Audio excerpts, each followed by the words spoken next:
Labdien, mīļie podkāsta un YouTube klausītāji un skatītāji! Esam klāt atkal jaunā epizodē, un šoreiz man būs jāizmanto telefons, jo man ir sarakstīts vesels ievads manai šī podkāsta epizodes viesai. Tātad, šodien pie manis uz sarunu ir atnākusi brīnišķīgā Līva Romane. Čau, Līva! Čau!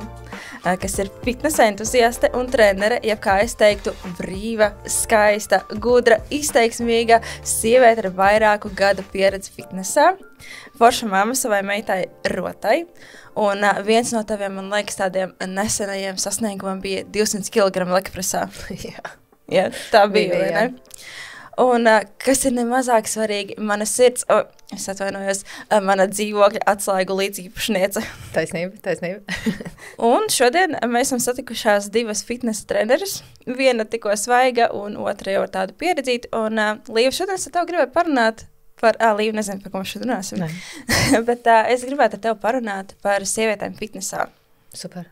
Ja? Pirmais, kas man sakāms, ir forši, ka ir pievienojusies viena forša fitnesa trenere tagad sievietēm fitnesā. Starp citu, man pagaidām lielākā daļa klienti ir vīrieši. Jā. Bet jā, parunāsim par to. Vispār pastāst, kā tu nonāci līdz fitnesam, jo es zinu, ka tava pirmā izglītība ir žurnālistika. Kā, tur, man liekas, nav nekāda sakara. Jā, sakars diezgan attālināts. Zinu, kā bērnībā man patika kustēties. Es spēlēju ar čaļiem futbolu, pagāmā es rāpelējos. Skraidījām, braukājām ričkiem, bet tad pienāca skola. Un sporta stundas, un skolotāji, un man sāka sports riepties. Vienkārši tā, ka riepties. Es biju tik radoša, ka es bija ap vidusskolu, dabūju no ārsta atbrīvojumu no sporta, man nebija jāliek ne eksāmeni, jāiet pēc sporta nodarbībām tā. Un tad es pabeidzu vidusskolu, un mans kolēģis mani, burtiski aizvilka uz kickboks nodarbībām. Un sāk nodarboties ar kickboksu. Un tas bija tā, ka es aizgāju, un es skatījos, ka visiem tur tik labi viss sanāk, viss tur griezt tos sitiens ar kājām, viss kaut ko tā, kas vizuāli iespējīgi izstās. Un es domāju, pots arī gribu. Un es sāku vienkārši dienā iet, man liekas, 3-4 treniņu nedēļā, un tā es 7-8 gadus nodarbojos. Un palēnām es kaut kā ieklīdu zālē, sāku trenēties zālē, sāku ar treneriem runāties. Iepatikās visa tā lieta, ja pirms tam es tā diezgan skeptiski uz dzelžiem skatījos, un domāju, ka tas tāds primitīvs kustēšanās veids ar vienu muskulīti, ar hantelīti trenēt un tā. Tad es sapratu, ka īstenībā tur apakšā ir vesels zinātne un tas ir tik inčīgi. Un nonācu arī crossfit zālē. Tur es iepazinos ar vēl treneriem. Man sāka dot, kad paši netika vadīt grupas, un sapratu, ka es gribu kaut ko arī mācīties. Un tad es gāju stradiņiem mācīties. Jā. Un tur es tā ritīgi izklaidējos. Man ļoti patīk tās mācības. Tie priekšmeti bija interesanti un bija forši. Iet nevis tikko pēc vidusskolas mācīties, bet tā, ka jūs atrast to, kas tevi interesē un ritīgi dziļāk. Caur tiem priekšiem dziļāk iet iekšā visā. Jā, tas bija ļoti vērtīgs īstenībā laiks. Tā es esmu šeit. Tik forši, jā, man liekas, tev ļoti piestāv un uzmanīgi Līva, joprojām šādas tādas manevras no kickboks atcerās, jā, tā kā var droši ar tevi iet vakarā naktī ārā. Ok. Tu gan droši vien vairāk darbojies ar sievietēm, vai tev arī džeki ir? Šobrīd man ir, varētu teikt, pusi uz pusi, bet tas, kas man vairāk tā kā interesē šobrīd, jā, tas ir tas sieviešu fitness, sieviešu kustība un to, kā sieviešu fizioloģija atbild uz dažādām slodzēm, arī uz uzturu, jo mēs tomēr esam atšķirīgas. Bet tavuprāt, kas ir tās biežākās kļūdas, ko pieļauj sievietes, kad viņas sāk trenēties? Tagad varbūt tas vairs nav tik aktuāli, bet vēl joprojām, kā sievietes, pirmā līdz kuriem viņas dodās, ir skrejceliņš zālē vai velotrenžieris. Tas ir ļoti labi sirds veselībai, tas ir ļoti labi daudzām citām ķermeņa funkcijām, bet tas nav vienīgais, kas mums nepieciešams. Tas pats starts parasti ir stundu skrejceliņu, un tad ritīgi no svīdus iet tur nomazgāties, bet pulsu neskatās, pulss ir debesīs, un jā. Un vēl viena lieta - nodarbības, tās superintensīvās nodarbības, kur cilvēks, kurš neko iepriekš nav darījis, iet piedalīties tajās nodarbībās. Tur puls ir kosmosā un arī neko īstenībā labi, tas mūsu ķermenim nedod. Sievietes baidās no svariem vēl joprojām. Jā, es esmu ļoti dzirdējis, un tu noteikti arī, ka sievietes bieži vien izvēlas neiet uz svaru zāli, jo būs baigā muskuļu masa, izskatīšos vīrišķīgi un nebūs forši. Es nezinu, mēs laikam esam vienkārši tajā burbulī, kad man liekas, ka visas meitenes iet uz svaru zāli, lielākā daļa. Jā, bet ko tu ieteiktu un kā tu varbūt atbildētāji meitenei, kas saka, nē, es uz svariem, nē. Viens ir tas, ka man ir bail, es arī tur biju, tu varbūt arī tur, es nezinu, bet, jā, un otrs tas, ka, man tur izaugs lieli muskuļi, es skatīšos pēc vīrieša, nē, šito. Milzīgs muskuļus izaudzēt, tik šausmīgi grūti, būtu forši, tas būtu tik vienkārši. Zini kā, man liekas, ka primāri ir jāmaina tāda sabiedrības domāšana, jo patiesībā sieviete, ka pirmo reizi aiziet uz tādu komerciālu lielu fitness zāli, un tā kā administrators mazliet iepazīstina ar to izkārtojumu, tā sievietes vienmēr sākumā aizdīs pie kardiotrenažieriem un teiks, šeit mums ir tie kardiotrenažieri, jā, un tur notiek grupa nodarbības, un tur ir tie svari kaut kur. Vīriešiem pārstāv aizdīs uz to spēka savu un teiks, ka te mums tie trenažieri un tad, tur tā kardiozona un tā. Man liekas, ka tur jau ir, par to ir jārunā un ir jāstāsta tā daudz plašāk, ne tikai tām pašām sievietēm, kas iet līdz priekšstats veidojās. Un man liekas, ka mūsdienās ļoti labi palīdz sociālajie tīkli. Jo tagad jau ir diezgan stilīgi ielikt kaut kādu video vai selfiju, ka tu biji zālē un ka tu esi tur skvatu taisījusi ar tik un tik kilogramiem un hantelēm strādājusi. Tas, man liekas, ka īstenībā palīdz. Vai no tā vajag baidīties tām, kas baidās? Protams, ka nevajag. Es domāju, pirmais solis ir pamēģināt. Tu pastīties, vai tas bicītis tur izaug tik ātri vai nē? Jā, ar to muskuļu masu audzēšanu ir kā ir, jo tāpēc, ka jādomā par visiem uzturiem un vispār, un sievietēm, man liekas, vienkārši ir ļoti grūti dabūt tiešām tādu vīrišķīgu šo te muskuļu masu. Es zinu, ka tev ļoti interesē viss par un ap sieviešu hormoniem, mēs par to esam runājušas. Varbūt tu vari pastāstīt, ko tu zini par kaut kādām niansītēm, kā tur, piemēram, sievietes cikla vidū, kā uzvedās, varbūt arī par savu klientu pieredzi, vai arī kaut ko pastāstīt treniņu mēnešaižu laikā. Tās informācijas ir daudz, bet kas ir tajā tavā zināšanu lokā? Tas pirmais, ko es īstenībā savām klientēm iesaku, ir vienkārši sekot līdz savam ciklam. Atzīmēt, kad tev ir mēnešais, aptuveni var aprēķināt, kad tev ir ovulācija, tu gribi veikt speciālus testus, un paskatīties, kā tu pati katrā šajā nedēļā jūtās. Jo, lai gan ir tādas kopējas tendences, kas darbosies pārsvarā visām, katrai tās sajūtas atšķirsies. Un visticamāk, tev viņas, ja tu neko savā dzīvē nemainīs, katru mēnesi būs tajā pašā dienā vienāds, tajā pašā cikla dienā. Pirmais, ko vajadzētu to piefiksēt. Bet, ja mēs skatāmies tā globāli, tad vajadzētu saprast, kad ir, būtībā mēs visu to ciklu varam iedalīt divās fāzēs. Ir folikulārā fāze un luterālā fāze. Folikulārā fāze ir tā, kas tā kā sievieti sagatavo būtībā ovulācijai, un tad pēc ovulācijas ir šī luterālā fāze. Un tas nozīmē, ka mūsu ķermenis abās šajās mēnešu daļās reaģēs apkārtējo vidi mazliet atšķirīgi. Tajā pirmajā folikulārajā fāzē pirmās 2 nedēļas ir tādas, kad mums īstenībā ļoti labi padosies intensitātes treniņi, spēka treniņi. Mums būs ļoti daudz jaudas pārsvarā. Ne visām, bet ļoti pārsvarā. Būs ļoti daudz jaudas, un mēs tiešām varēsim ļoti lielu darbu ieguldīt. Savukārt pēc ovulācijas mums vajadzētu mazliet tā kā piebremzēt, jo ķermenis jutīsies mazliet tāds mierīgāks, tāds lēnīgāks, varbūt tur kādai piepūtīsies vēders, varbūt kādai vairāk gribēsies ogļhidrāts, tīpaši nedēļā pirms mēnešreizēm. Un tas viss ir ok, vienkārši pielāgojam treniņus. Mēs varam strādāt tajā laikā ļoti labus tehniku.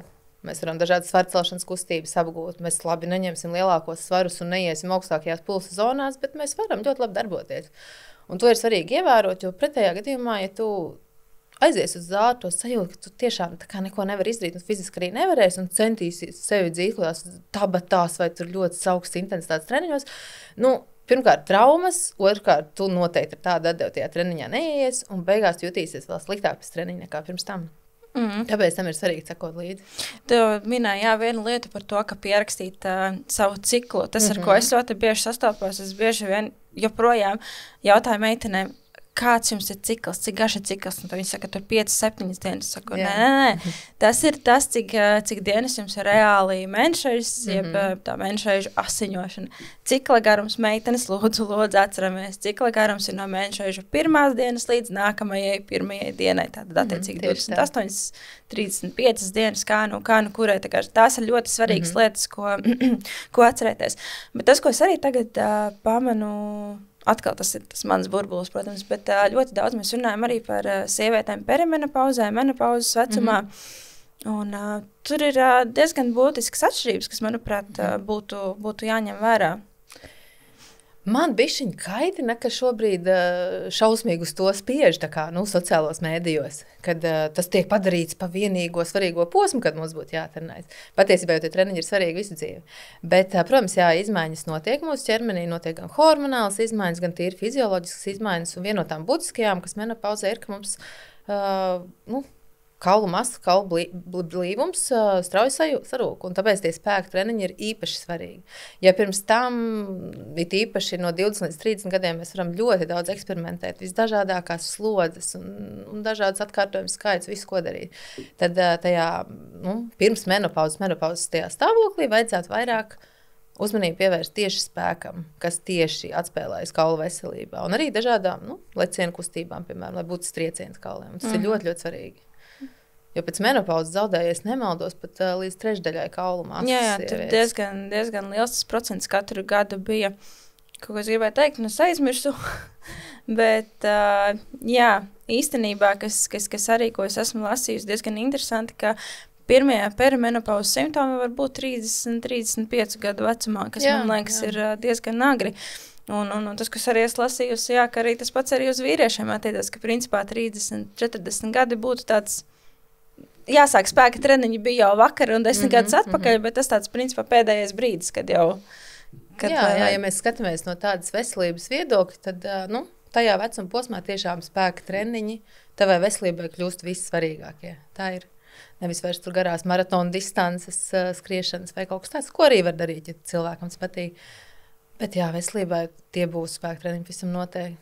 Tas sanāk, cik gadus tu jau esi spēka treniņos? Man matemātika nav stiprā puse, bet kādu 10 gadu jau noteikti būs. Tad būs sastrādājis. Citādā, kā līdz 200 kg netikt. Tā. Tev droši vien ir arī cilvēki ar kādām hroniskām saslimšanām, kas nāk pie tevis. Kā ir tādos gadījumos? Vai, piemēram, ja man ir kaut kāda sirds un asinsvadu slimība, kāda hroniska autoimūna saslimšana, cik liela nozīme spēka treniņiem? Nozīme ir milzīga, jebkurā veselības stāvoklī, vai tev viss ir kārtībā vai nē, bet, protams, ka spēka treniņi ir viens no veidiem, kā palīdzēt ķermenim tik galā ar tādiem hroniskiem iekaisuma procesiem. Un tās visas hroniskās slimības būtībā būs kaut kāda veida iekaisuma procesa tavā organismā. Un tas ir tāds labs veids, kā to regulēt un palīdzēt izdalīties arī hormoniem, kas palīdz sajūtas uzlabot, kaut vai tie paši endorfīni. Tas arī tam ir ļoti, ļoti liela nozīme. Jo cilvēkiem ar autoimūnām saslimšanām bieži vien ir tā kā traucēts īsti, laikam nebūtu pareizi teikt, pamainīs tas veids, kā ķermenis šos tā saucamos laimes hormonus, kā viņš tā kā ņem šūnās iekšā, kā viņš pārstrādā un cik cilvēks to patiesībā spēj izjust. Līdz ar to, ja mēs netrenētos, tad šis process būtu tā kā vēl sarežģītāks. Treniņu process palīdz to vismazliet veicināt. Jā, es tev arī noteikti.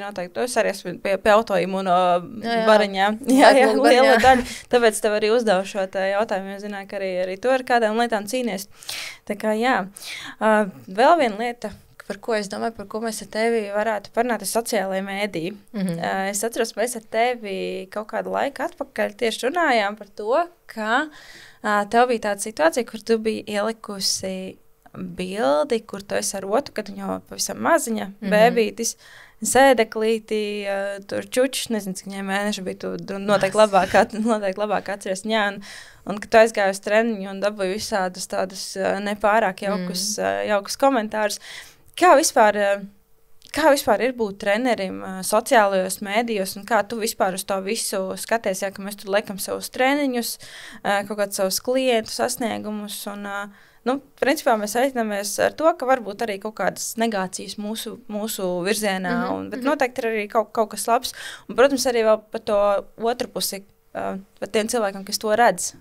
Kā tas tavuprāt vispār ietekmē tādu kopējo bildi? Zini kā, man liekas, ka sociālajie mēdīji ir ļoti laba platforma, bet mums ir jāstāsta, kā mēs viņu izmantojam. Es noteikti esmu par, man patīk, man ir interesanti, bet ir jāstāsta, kādu saturu mēs gan izmantojam, gan liekam paši kā treneri. tā ir forša vieta, kur veidot savu digitālo vizītkarti, ka cilvēki var iepazīt, var pastīties, kāds tu esi treneris, jo patiesībā, klients piesakās pie trenera, un viņš tā īstenībā nezina, kāds cilvēks ir tas treneris. Viņš pēc bildes var pastīties, bet tas būtībā viss. Sociālajos tīklos tu var pastīties, ko tas treneris pats dara, kāda treniņa viņam patīk, varbūt viņš ir ielicis kādu klientu, varbūt viņš kaut ko stāsta. Un tas ir tāds viens baigais pluss skatīties treneri, kurš sociālajos tīklos nevis vienkārši liek savus būtību bildīts, bet kurš tiešām arī kaut ko dod un izglīto. Kaut vai kaut kādus mazus padomiņus dod. Un tad tu var saprast, vai tur ir kaut kas apakšā vai nav. Un, protams, izglītība jāpastāv.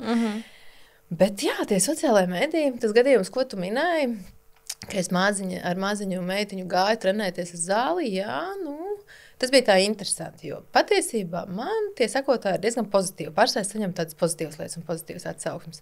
Bet toreiz man atmiņā iekrita gadījums, ka es aizgāju uz treniņu ar mazu meitiņu. Viņa gulēja autokrēsliņā, tajā izlaižamajā, kur var pat izstiepties un gulēt. Un es tur patrenējos, ieliku kādu video, un man atsūtīja no anonīma profilu, bet es noprotu, ka tā bija sieviete, ka ko es radu tādu viltus priekšstatu, kā ar mazu bērnu iespējams trenēties, tas taču nav reāli, un kāpēc vispār šādas ekspektācijas cilvēkiem taisa, lai viņi dzen sev stresā un tā.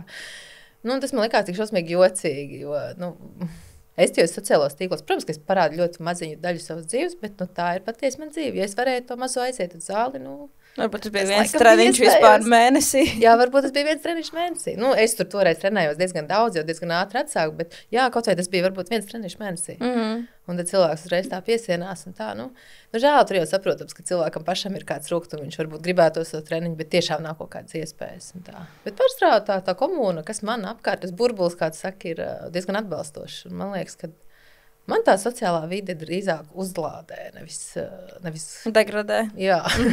Okay. Bet tu, cik es saprotu, un cik man stāstījusi, trenējies diezgan ilgi grūtniecības periodā. Jā, es biju dienu pirms dzemdībām arī zālē.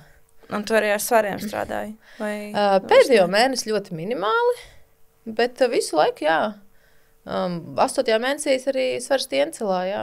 Un tur nekādas problēmas īsti nav. Ja tu to esi darījis pirms tam, ja tu zini, kas ir slodzi, varbūt nevajadzētu sākt grūtniecības laikā pēkšņi stienu uzlikt uz muguras un rekordus spiest, bet ja tu to esi darījis pirms tam un klausies savā sajūtās, tad baigi aizliegumi patiesībā ir ļoti maz. Jā, es arī skatos, pat cik es pati biju tā kā augsta riska grūtniece un vispār neko nevarēju baigi darīt, tad skatos stāv, kas ceļ tos stieņus, man tāds... Tomēr tāds bišķiņa satraukums. Tu zini, ka podkāstā un YouTube nosaukums ir balans, tāpēc man tā jautājums par šo. Kā atrast tādu balansu starp vēlmi būt formā un sevis pieņemšanu? Kur ir tā robeža? Cik tālu es varu pieņemt sevi, ka man tur kaut kas ir, un kur ir tas brīdis, kad es saprotu, ka man kaut ko vajag sākt darīt tomēr? Jā, tas arī ir baigi sarežģīts jautājums. Un tagad, man liekas, tā kopējā situācija paliek labāka. Pa sievietēm tieši runājot laikam vairāk. Jo ļoti ilgi ir bijis, es nezinu, tas laikam ir drīzāk tāds sabiedrības spiediens kaut kādā mērā, ka sievietēm ir jābūt maziņām, viņām ir jāizņem pēc iespējas mazāk pieta, un jo tu skinī vairāk esi, jo tu esi tā kā, vērtīgākā sieviete. Tagad tas tā kā lēnām mainās, jo vairāk tā tendence ir, ka mēs novērtējam, cik mēs varam izdarīt, cik mēs esam foršas, spēcīgas, un tāds nevis kā mēs izskatāmies, cik mūsu centimetru viduklis ir. Un tas ir baigi forši un vērtīgi. Un no veselības viedokļa tas ir, primāri. Bet kā to izdarīt, kā mācīties sev pieņemt? Man pašai tas nav bijis tāds baigi vieglais ceļš. Tīņu gados es teiksim, tagad atskatos bildes, un es galīgi nebiju apaļīga, bet tad man likās, ka es biju ritīgi apaļīga un tāda. Ja es salīdzinu sevi ar draudzenēm, kuras tiešām bija tāda super skinī, tad droši vien, ka man bija sajūta, ka esmu apaļīga. Bet ja es atskatos vienkārši sevi fotoattēlos, man liekas, ka tā kā viss ok, normāls cilvēks, tur nekāda apaļīguma nav. Bet tā doma galvā kaut kur visu laiku ir bijusi. Un arī mani vecāki, abi divi, viņiem abiem ir noslēdz uzlieko svaru, un līdz ar to ģenētika arī kaut kādu lomu spēlē. Tas visu laiku kaut kur prātā ir stāvējis. Un tā pa īstam sevi pieņēmusi, es dažus gadus varētu teikt, ka es esmu. Ka es vairs neskatos spogulī un nedomāju, ka tur kaut kas ar mani nav kārtībā. Jā, es redzu kaut kādas lietas, ko es gribētu uzlabot, gribētu savādāk, bet tā kā ir ok, viss ir kārtībā. Bet tā nebija tas, ka tev tas atnāca pēc dzemdībām arī? Kaut kādā ziņā, jā, tas noteikti iedeva kaut kādu beigot tādu grūdienu, jo tu saprati, cik tavs ķermenis ir spēcīgs, un ko viņš ar dzīvību radīt. Par kādu tur vienu tauku centimetru tu uztraucies. Tā kā, come on. Tas iedod beigot tādu, tā kā... Es negribētu teikt pārliecību sev, bet pateicību savam ķermenim. Jā, es atceros kaut kādu laiku tagad, jo man liekas, tas nav tik ļoti populāri, bet bija body positivity kustība, ka mēs tur, ka ir ok, tāds kāds tu esi un viss. Un man liekas, jā, tev ir sevi jāpieņem, bet ja tu redzi, ka ir tas liekais svars, un tas liekais svars ir tāpēc, ka tu ēd varbūt visu pēc kārtas, jā, tāpēc, ka tu nekusties, tad, man liekas, tur jau tā robeža jau tiek Zini, kas man liekas ir laba robeža? Veselība. Tā kā tu saproti, kurā brīdī tu kaitē savai veselībai. Jo liekais svars, tas tieši atspēlējas mūsu, piemēram, sirds un asinsvadu sistēmu, kas ir viens no augstākajiem mirstības iemesliem. Latvijā viņš ir augstākais, Jā, starp citu, mums tieši kursos par to mācīja sporta medicīnā, ka principā, ja tu esi piedzimis kā latvietis, tu jau esi. Tev jau ir riska faktors, jo tu esi latvietis. Jā, tā varētu būt. Tā kā tur... Jā, man liekas, ka tur ir forši, ka cilvēki māca pieņemt pašiem savu ķermeni, tas ir forši, bet ja tas kaitē tavai veselībai, nevajag to slavināt. Labi, pieņem, tev ir milzīgs liekais svars, pieņem to, ka tev viņš ir, bet dari kaut ko, lietas nekaitē tavai veselībai.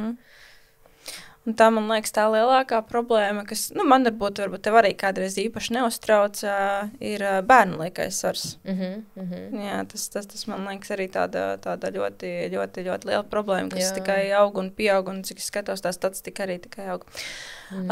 Mums abām ir 2 mazi bērniņi ar gadu starpību. 2 mazi viesuļi, jā. Kas ir tās vērtības, varbūt no tādas fiziskās puses, ko tu gribētu nodot savai meitai? Man liekas, ka vislabāk vispār parādīt savu piemēru. Mans dzīvesveids ir kustīgs. Protams, ir dienas, ka es arī pasēžu dīvānā un pastos vienkārši seriālu. Bet tā ikdiena ir kustīga un meita visu laiku to redz. Viņai dzīve paiet sporta zālē, piemēram. Ja viņa ar maniem brauc uz stadionu, viņa maniem brauc uz sporta zāli, viņa arī ar tēti brauc uz viņas sporta zāli. Viņai visu laiku tā kustība ir apkārt. Viņai tā ir norma. Un to arī es gribētu saglabāt ar savu piemēru. Jo tā, kad es augu, man vispār nekas tāds nebija. Tā kā manā ģimenē kustībai nebija nozīme. Tas vienkārši nebija tā kā dienas kārtībā. Arī kaut kāds veselīgs uzturs vai kas, un es vispār pat neko tādu pat nenojautu. Pagalmā spēlēties, jā, ok, bet es to tā kā neredzēju. Un tas arī ir tas, ko, manuprāt, vecāki var darīt, lai šo situāciju gan Latvijā, gan pasaulē uzlabotu, paši kustēties primāri. Un tad, protams, es saprotu, ka ir viegli iedot bērnam tur planšetīti, telefoniņu, datoriņu, bet, saņemties un veltīt bišķi to laiku, lai kopā ar viņu labāk iziet ārā. Jā, tas, par ko es arī dažreiz tā baidos, ka būs tas tīņu vecums, par ko jau mēs te brīžos satraucamies. Vai nebūs tā, mēs arī tik cenšamies, ne? Tur ejam sportojam, ejam visu kaut ko darām, rēdam, normāli, jā. Bet to nebūs tā, ka viņi beigās vienkārši, es sapņoju, ka mēs ar dēlu iesim kopā uz zāli un tur trenēsimies. Man liekas, tas ir tik forši, visa ģimene tur iet uz zālīt. Bet to nebūs tā, ka viņi pateiks, mamma. Kā tajā tīņa vecumā ir ritīgi stilīgi tur vecākus nolikt un tā. Jācenšas kaut kā bīdīt tie tīņu vecumā uz to vidi, kur apkārt ir bērni no līdzīgi domājušiem vecākiem. Jo, ja sastapsies 5 bērni, kuriem visi vecāki sporto, visticamāk, ka viņi darīs kaut ko kustīgi arī bez tiem vecākiem. Tādu nevis tur sēdēs tikai telefonos. Bet nevar jau zināt, pienāks tas vecums, tu varēsim lauzīt galvas, skatīties. Grūti jau tā prognozēt, varam gudri spriest tagad, bet Pēc kaut kādiem 10 gadiem atradīs, klausīsies. Domās, ko es tur runājāt. Bet jā, tas ir interesanti. Mēs kaut kad ar vīru arī domājam, cik mums ir mājā dzīvo kaut kāda 80 vairāk. Jā, kaut kas tāds ir. Jā, un cik reāli ģimenes sporto. Kaut kāds 5 mēs laikam saskaitījām. Tu vienkārši teici par 5 cilvēkus. Pat nevis 5 ģimenes, bet tā kā 5 atsevišķs cilvēks. Mēs jau droši vien visu nezinām, bet tas procents, viņš Latvijā ir maziņš. Man jau ikdienā liekas, ka visi beigas sporto. Jā, man tas pats. Jo visi draugi apkārt sporto, un vienkārši tā ir tā mana pasaule apkārt, bet ja paskatās tā bišķiņ plašāk tie cilvēki, ko ikdienā nekomunicē, īstenībā tas sports ir kā ekstra cilvēkiem, kaut kāda super ekstra piepūle, tā nav daļa no ikdienas, kas man liekas jocīgi ritīgi, bet, tā kā es pati savulaik tādā ģimenē augu, laikam jau tikai likumsakarīgi, ka tādas ģimenes ir daudz. Runājot par balansu, tev ir bērniņš, kas jau ir, man liekas, vesels darbs. Tev ir darba žurnālistikā. Es starp citu, mums regulāri ir reklāmas rullītes jāpiegādē junioriem. Jā, līvraksta junioriem, ļoti foršs žurnāls. Un, jā, tu vēl trenē, un tad vēl visas mājaslietas. Kā tu samanedžē laiku, lai tev pietiktu visam? Kā mēs zinām, tu visu vari. Un viss sanāk, vai ne? Instagram mamma ritīga. Insta mamma, Insta trenere, bet, vēl Instagrams vēl un sadarbības, jā. Kā tu atrod to balansu, lai pietiktu visam? Es vienkārši cenšos laikam prioritizēt laiku sporta zālē un atpūtu, un pārējo vienkārši salikt brīvajās vietās. Protams, laiks ar meitu, tas jau tā kā, tu jau vispār tā kā sarakstā neliek, jo tas pats par sevi ir pirmajā vietā. Kā es atrodu? Jo vairāk tu dari, jo vairāk tu vari izdarīt, tas ir skaidrs. Man ir vispār arī tāda diezgan labas darba spējas. Man ir tā, ja es apsēžos, es varu izdarīt ļoti daudz īsā laikā. Man ir grūti līdz tai apsēšanās reizē nonākt. Prokrastinējam. kā jau katrs mūsdienu cilvēks. Vienkārši darot, tur pat nav nekādas maģiskās formulas, un darot reizēm nozīmē arī tā pati pasēdēšanas dīvāna. Tā arī ir darīšana. Tev vienkārši ir jācenšās atrast laiku, kurā uzlādēties un nejusties par to vainīgai vai vainīgam. Tad varēs paspēt, man liekas, arī vispār. Šitā, man liekas, ir tā lieta, kas ir tādiem mūsdienas skrējējiem jāmācās arī atpūsties. Jā, man liekas, tas ir kaut kāds latviešu dzīves ziņa, kaut kur pišķiņi ielikt iekšā, kad, ja tu apsēdies un atpūties, ja tu slinko, tas ir slikti, jo viss, tā jau nav. Bet es arī ilgi domāju, ka mums laikam ir jābūt nenormālā skrējienā, tikai tad tu esi kaut kādā ziņā vērtīgs, jo tu visu laiku kaut ko dari, šausmīgi mokies un tā, bet patiesībā, ja tu velti vairāk laiku sev, tu vairāk vari izdarīt tā, kad tu strādā. Jā, atpūtē ir tas, kas man liekas arī mūsu ģimenēm būtu jāpamācās, man šķiet. Paņemt kādreiz atvaļinājumu vai kaut ko tādu. Šis labs tips īstenībā. Man jau liekas, tu atpūti ir svarīgi nevis tu paņemt mēnesi, ka tu neko nedari atvaļinājumu, bet ja tu 15 minūtīs padari kaut kā darbu, ielies 15 minūtīs vienkārši neko nedarīt. Tā sabalansē. Bet kas ir tavs must have, lai tu justos labi gan fiziski, gan mentāli? Mēs tajā par mentālo pusi īstenībā neparunājam, tad tu noteikti arī būtu daudz ko pastāstīt. Mentālā pusi, man liekas, ir tāda, pie kā mums visiem visu dzīvi jāstrādā. Man liekas, kā psihoterapijai vajadzētu būt obligātai katram pieaugušam cilvēkam. Skolā pasniegt psihoterapiju. Jā, skolā jau būt vērtīgi kaut ko no tā, bišķi kaut kādas tādas, ir jau vingrinājumi, ko var arī bez tur psihoterapeitu pildīt un kaut ko atspoguļot un atcerēties un tās metodas ir daudz. Jā, garīgā veselība vispār ir tāda. Es patiesībā uz zāli galvenokārt sportot eju savas mentālās veselības dēļ, nevis izskata, piemēram, dēļ. Jā, arī fiziskā veselība spēlē augstu lomu. Izskats šobrīd laikam ir pašā pēdējā pozīcijā. Pirmajā ir tā mentālā veselība. Es zinu, ka tad, kad es esmu kārtīgi pasportojis, esmu arī daudz labāka mamma. Es daudz labāk varu apsēsties pie datora un pastrādāt savu otru darbu. Es esmu daudz saprotošāka, savaldīgāka un kopumā jūtos labāk. Tev ļoti, es vairākas reizes pamanīju, ka tajā pašā Instagramā arī rakstīja, ka sports ir tavai mentālai veselībai, un sapratu, mums ir ļoti, ļoti līdzīgi. Un, labi, mums tur bērni ir gada starpība, bet plus mīnus jau ir skaidrs un zināms, ko tās lietas grozās. Un es arī par sevi zinu, ka, ja nav bijis tas treniņš, un nav bijusi kaut kāda tā izlāde fiziskā, tad ir daudz, daudz grūtāk. Un es atceros, ka ir bijuši kaut kāda perioda, kad vīram tur vairāk jāstrādā, un es netieku uz treniņu, un tad es jau tā jūtu, ka man jau krājās tā spriedze, ka vajadzētu dabūt. Tā fiziskā izlāde baigi nepieciešama. Vajadzētu kaut ko padarīt, jā. Ko tu novēlētu tām sievietēm, kuras vēl tā kā neko nedara? Darīt, jā. Bet tu pati zini, kāda tev vispār praksē biežāk dzirdēt attaisnojumi, ko tu dzirdi? Nav laika. Tas ir vai nav enerģijas vairs dienas beigās. Tas treniņu dienas sākumā. Nu, zini, kā ir, man jau arī ir dienas, ka man galīgi negribas iet uz zāli. Ka es sēžu, man tiešām tā kā gribas tajā dīvainā palikt un nekustēties. Ļoti reti es sev atļauju, bet pārsvarā es vienkārši sev fiziski piespiežu aiziet, jo es zinu, ka tā sajūta gan treniņa laikā īstenībā, gan pēc tam būs neatsveram. Tu jutīsies 100% labāk. Es nezinu, vai ir bijis kāds treniņš, pēc kuras jūtos sliktāk. Labi, ja tur kaut kādu nopietnu traumu gadītos, iegūt treniņā. Tā nesen bija gadījums pēc kaut kādiem 2 gadiem. Jā, bija man gadījums, mugurā man bija disks trūce. Tāds, jā, arī diezgan aktuāls īstenībā traumu veids, kur man īstenībā dusmas ir uz visiem ķirurgiem un muguras daktariem, kur pārstrādā cilvēkiem iesaka pēc tam beig nekustēties, beigos slodzi nelikt. Tas ir pēdējais, ko vajag darīt. Jā, akūtajā periodā, kad tā trauma ir notikusi, protams, ka nevajag nekādus deadlifts vilkt, bet pēc tam tā mugura ir jāstiprina, lai pēc tam neatkārtotos kaut kas līdzīgs, un tas nesagādās problēmas. Bet tā ārsti, jā, es atceros, toreiz aizgāju, man pateica, ka jums savā vecumā, 30 gadi, jums savā vecumā vairs svars nevajag cilāt, un tā kā nē, un tas ir tik šausmīgi īstenībā. Ar fizioterapeitiem bišķi labāk, tie vairs tā restek. Bet jā, tas man liekas arī ir tāds mīts, ka ja tev kaut kas sāp, vai tu kaut ko satraumē, vai kas tam nevajag aiztikt. Nē, protams, mēs nenam par akūto periodu. Tāpat kā man brālim bija ceļa operācija pirms kaut kādiem 8 gadiem, neatceros.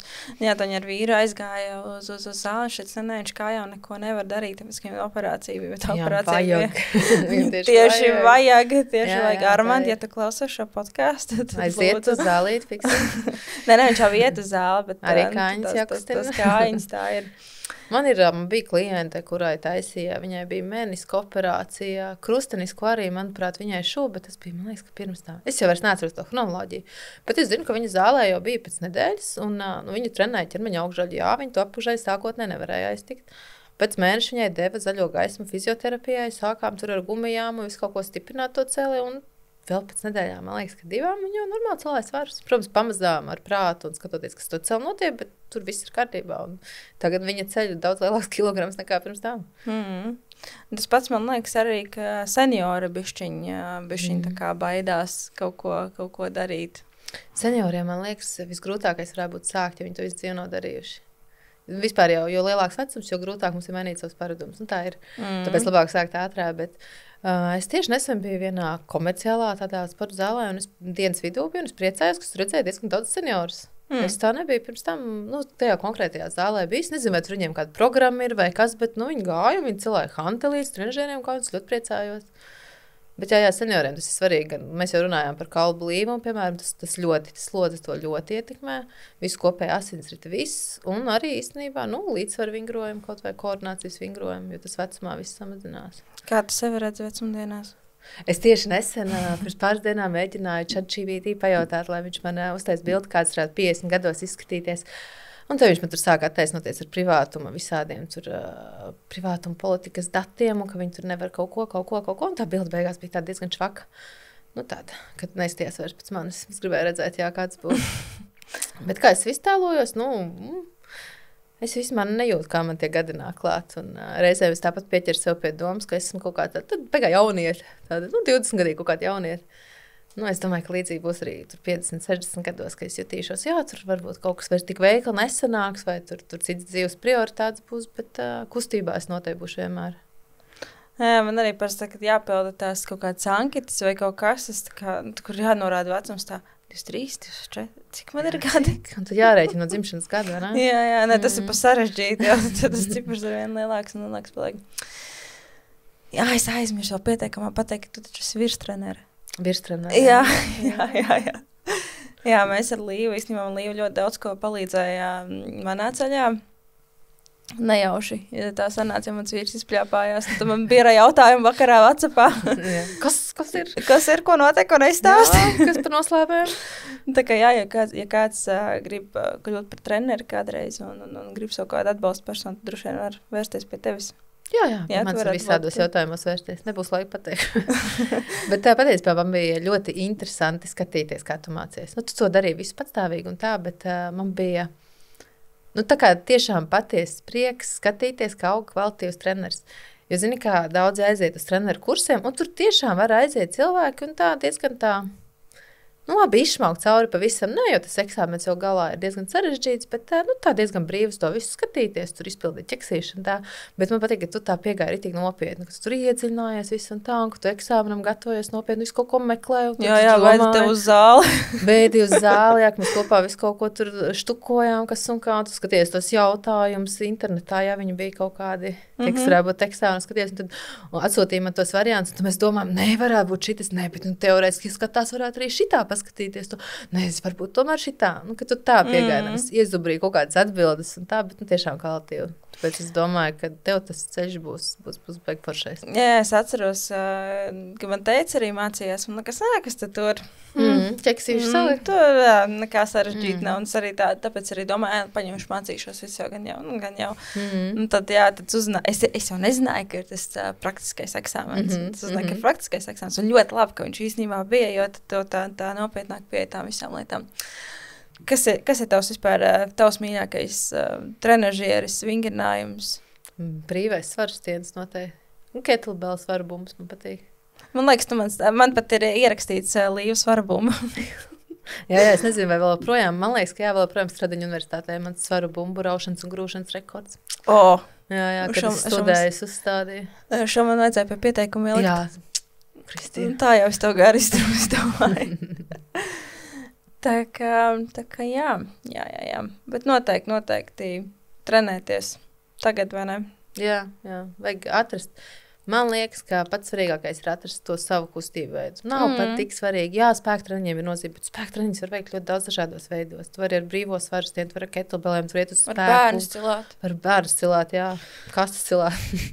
Es radoši. Tur dinamika arī pieaugoši visu laiku. Jā, visu laiku. Jā, citu, ko es arī iedomājos, kas man liekas tādu jauno māmiņu. Es nezinu, mēs skaitāmies jaunās māmiņas, droši vien jau ka vairs tā īsti. Līdz gadam? Īsti vairs, bišķiņ pieredzējuši. Bišķiņ pieredzējuši. Bet jā, tas, ko es īstenībā domāju, un kas arī īstenībā mans viens no klientiem teica, jā, ka viņi tur sāp muguru no nepareizas celšanas, un tur vēl kaut kas viņam bērns vēl nebija nemaz tik gads laikam, bišķi vairāk vai gadu. Bet tāds, man liekas, must have, kas ir jaunajām māmiņām un arī gatavojoties gan grūtniecībai, gan pēc iespējas grūtniecības periodā, jā, tiešām iet un trenēties un tos pašus spēka treniņus. Domāju, pats, un cik forši, ka es savu bērnu varu pacelt un man nekas nesāp, ne īd, un es tā gribu pēc iespējas ilgāk. Un tas vēl tās simetrijas, ka visu laiku ir tas iecerītais gurns, kā to bērnu uzliek. Tas bija arī man ar visiem treniņiem, to es jūtu arī. Bet es nezinu, kas būtu, ja es netrenētos, es nezinu.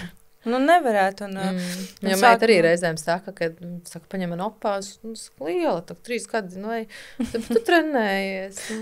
Šito es arī atceros, ka man dēls arī kaut kā teica, jā, ka tev ir jāiet uz treniņiem, lai tu varētu mani pacelt. Jā, apmēram, bet tu trenējies. Bet tā kā normāla loģika īstenībā. Pilnīgi, jā. Un tad viņš arī vēl saka, ka jāiet trenēties, lai nenomirītu. Šito vēl meita nav teikusi. Pamiršana jau sāk runāt, bet to nav savu jāgaida tagad. Labi. Heads up no tevis. tā kā jaunajām māmiņām, un tas, ko es arī, es neatceros, kā tur īsti bija, bet vai tas, ka mammas sporto, un tas uz dēliem atstāja ietekmi, un tas, ka teicis, kaut kāds arī bija, ka tad ļoti svarīgi, principā es domāju, ka ļoti svarīgi, lai vecāki kustās, jo tad jau bērni tālāk izdomās, ko viņi to visu grib darīt. Viens ir tā lielā ietekme, bet arī, ja runā par tādu zīdaiņu vecumu un līdz tam gada vecumam, bērnam jau ir ļoti svarīgi, lai tu būtu pie veselā saprāta, lai tu justos labi. Tad arī bērns jutīsies labi. Un tie treniņi, jebkāda veida patiesībā, ir tas veids, kā to panākt. Viens no veidiem. Starp citu, pastāstīt, ka viens no nākamajiem podkastiem tieši būs saruna ar psihiatri par fizisko aktivitāšu ietekmi uz mentālo veselību. Super. Tā kā tur noteikti parunāsim arī par šo. Labi, Līva. Es tev teikšu paldies par šo sarunu. Mēs tiešām par ļoti daudzām tēmām īstenībā izrunājam. Varētu vēl pārstāvs, ne? Varētu, pilnīgi mierīgi noteikti. Es domāju, ka mēs noteikti vēl kādu sīkāku tēmu iztirzāsim par attiecībā uz spēku treniņiem un trenēšanos vispār. Es tev pasmīt par šīm pajautāju? Pajautāju. Ok, tad es teikšu tev paldies par šo sarunu, un tad jau mēs noteikti vēl tiksimies. Paldies tev, Kristīna. Paldies. Un paldies klausītājiem.